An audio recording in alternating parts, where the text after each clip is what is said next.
Hello learners, कैसे हैं? उम्मीद है कि आप सब अच्छे होंगे और आपकी तैयारी बहुत अच्छी जा रही होगी। तो आपका एक बार फिर से स्वागत है ऑल टीचिंग एप्टीट्यूड की पीवाईक्यू सीरीज में, जिसमें हम 2004 से लेकर के 2025 तक के जितने भी क्वेश्चंस आए हैं टीचिंग एप्टीट्यूड के, वो सारे के सारे इस प्लेलिस्ट में हम कवर करने की कोशिश कर रहे हैं। अभी तक हम अराउंड 160 क्वेश्चंस डिस्कस कर चुके हैं टीचिंग एप्टीट्यूड के। और आपकी जानकारी के लिए मैं बता दूं कि यहाँ पर हम रिसर्च एप्टीट्यूड और मैथमेटिकल रीजनिंग, इसके साथ साथ कम्युनिकेशन की जो यूनिट है, तो ये कुल मिलाकर 4 यूनिट्स इंक्लूडिंग टीचिंग एप्टीट्यूड के प्रीवियस ईयर क्वेश्चंस कर रहे हैं हम। रिसर्च और कम्युनिकेशन के 200 क्वेश्चंस हो चुके हैं और टीचिंग के भी अराउंड 170 क्वेश्चंस हो जाएंगे इस वीडियो के बाद। तो हम कोशिश करेंगे कि साथ ही में 4 यूनिट लेकर के चलें और आपकी तैयारी को बेहतर बनाने में हेल्प करें। तो देखते हैं आज का हमारा पहला question. Attitude of teacher that affects teaching pertains to affective domain, cognitive domain, conative domain and psychomotor domain. तो जो एटीट्यूड ऑफ टीचर है वो जो है अफेक्टिव डोमेन में आता है, क्योंकि अगर हम बात करें किसी टीचर के एटीट्यूड की, वैल्यूज़ की, इमोशंस की या फीलिंग्स की, तो ये सारी चीज़ें अफेक्टिव डोमेन में आती हैं। This domain directly influences how a teacher interacts with students, manages the classroom, और कैसे वो मोटिवेट करता है लर्नर्स को। सो जो अफेक्टिंग होगा टीचिंग लर्निंग प्रोसेस को, ये सारी चीज़ें होंगी, तो इस वजह से इसे बोलेंगे अफेक्टिव डोमेन। और बाकी अगर हम कॉग्निटिव डोमेन की बात करें, तो कॉग्निटिव डोमेन जो कंसर्न होता है ज़्यादातर वो नॉलेज से, अंडरस्टैंडिंग से या इंटेलेक्चुअल स्किल्स से। और जो साइकोमोटर डोमेन है हमारा, it is related to physical skills and motor activities. बाकी कन्नोटेटिव डोमेन जो है, तो it is not a recognised learning domain in educational psychology. Which of the following is not a prescribed level of teaching? memory, understanding, reflective and differentiation। तो इसमें हमें पता है कि 3 लेवल्स ही होते हैं टीचिंग के। प्रिस्क्राइब्ड लेवल जो हमारे पास मेमोरी है, एक अंडरस्टैंडिंग है, एक और एक रिफ्लेक्टिव है। तो इसका जो राइट आंसर हो जाएगा वो differentiation. A smart classroom is a teaching space which has smart portion with a touch panel control system, PC laptop connection and DVD VCR player, document camera and specialized software, projector and screen। तो हमें बताना है कि इसका right answer जो है वो क्या होगा। तो गाइज, हमें पता है कि जो एक क्लासरूम स्मार्ट सा तभी बनता है जब ये सारी चीज़ें उसके पास होती हैं। तो ये सब कुछ आ जाएगा। Smart portion with touch panel, PC laptop connection and DVD या वीसीआर प्लेयर, और document camera and specialised software, projector and screen. Next है maximum participation of student during teaching is possible through lecture method, demonstration method, inductive method और text book method.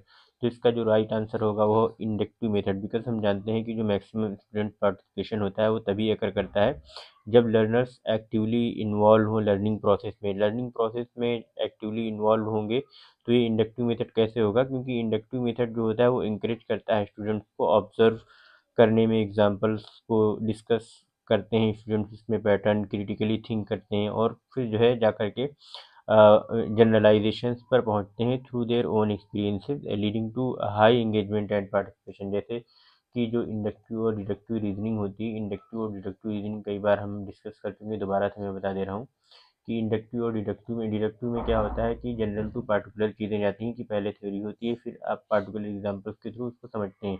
लेकिन जो inductive theory होती है उसमें हम IPG के थ्रू करते हैं चीज़ें, यानी कि पार्टिकुलर टू जनरल। यानी छोटी छोटी चीज़ें पहले हम ऑब्जर्व करेंगे, बहुत सारी चीज़ें ऑब्जर्व करने के बाद एक पैटर्न फाइंड आउट करेंगे, देन उसके बाद हम एक जनरल स्टेटमेंट दे देंगे। तो इस वजह से जो इंडक्टिव मेथड होता है उसमें स्टूडेंट्स का मैक्सिमम पार्टिसिपेशन इंश्योर होता है। नेक्स्ट क्वेश्चन है हमारा, instructional aids are used by teachers to glorify the class, attract the students, clarify the concept और इंश्योर डिसिप्लिन। तो for clarifying the concept instructional aids use की जाती हैं। नेक्स्ट क्वेश्चन है, education is the manifestation of perfection already in man was stated by. किसने कहा था? M के गांधी, आर एन टैगोर या स्वामी विवेकानंद या श्री अरबिंदो। तो इसका जो गाइड राइट आंसर है वो है स्वामी विवेकानंद जी ने कहा था कि education is the manifestation of perfection already in man. Achievement tests are commonly used for the purpose of making selection for a specific job, selecting candidates for a course, identifying strengths and weaknesses of learners, assessing the amount of learning after teaching। तो guys इसका जो right answer होगा वो होगा option D, that is assessing the amount of learning after teaching. ऐसा क्यों होगा? क्योंकि जो अचीवमेंट टेस्ट होते हैं वो बेसिकली डिज़ाइन किए जाते हैं ये मेजर करने के लिए कि हाउ मच नॉलेज और skill a learner has acquired after instruction. तो बेसिकली वो इवेल्युएट करते हैं कि जो लर्निंग आउटकम है बेस्ड ऑन प्रिस्क्राइब्ड सिलेबस और content that has already been taught. बाकी जो दूसरे ऑप्शन हैं वो इनकरेक्ट है।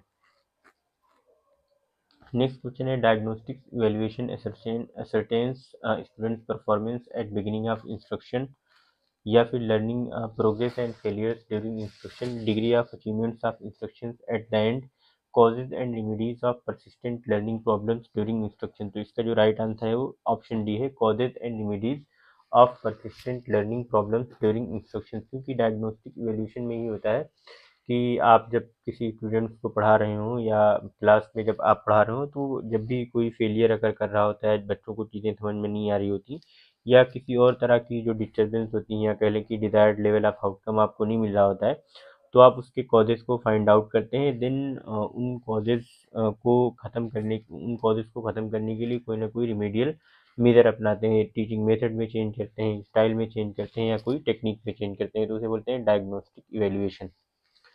In the classroom, the teacher sends the message either words or images. The students are really encoder, decoder, agitators या प्रोपेगेटर्स। तो इसका राइट आंसर होगा डिकोडर्स। जो भी मैसेज देता है टीचर स्टूडेंट्स को, तो स्टूडेंट्स क्या करते हैं, उसको डिकोड करते हैं, और यहाँ पर टीचर इनकोडर होगा। A good teacher is one who is, कौन ए अच्छा टीचर कौन होता है, gives useful information, explain concept and principles, gives printed note to students या इंस्पायर्स स्टूडेंट टू लर्न। तो इसका जो राइट आंसर है वो इंस्पायर स्टूडेंट टू लर्न। जितने भी अच्छे टीचर होते हैं वो सारे जो है इंस्पायर करते हैं स्टूडेंट को ताकि वो बच्चे ज़्यादा से ज़्यादा सीख सकें। तो इसका जो राइट आंसर है वो इंस्पायर स्टूडेंट टू लर्न। तो thank you so much guys, ये हमारे 10 क्वेश्चन थे। हमारे साथ बने रहें लर्न इको मैजिक के साथ। लाइक करें, शेयर करें, सब्सक्राइब करें और कमेंट करके बताएं कि आपको हमारी वीडियो सीरीज कैसी लग रही है। मिलते हैं नेक्स्ट वीडियो में, तब तक के लिए बाय।